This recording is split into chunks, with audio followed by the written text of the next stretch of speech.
Project managers understand that last-minute changes to a model can have huge impact on downstream productivity, where unforeseen modifications can cause production delays.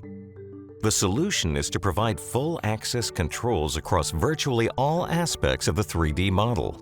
And with the SSI 2023 R2.1 release, spool locking has now been introduced, adding to the existing part, drawing, and assembly locking tool functionalities within ShipConstructor. The ability to lock spools represents a key factor in ensuring product model integrity is retained throughout the design phase of a project, while providing even more flexibility for project controls.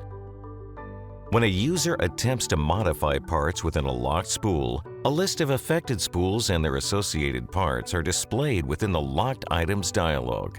The modeler may then view the parts in question, and depending on the user permissions, be restricted from or provided the option to override the spool lock to complete the modifications. Permissions can be assigned based on user groups, and the ability to edit and override locks is managed in the same user permissions dialog, making lock management across the project simple and efficient.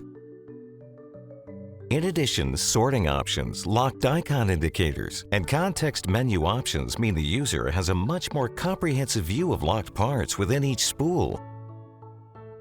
And spool locking commands can be called from the panel, command line, or spool manager dialog itself.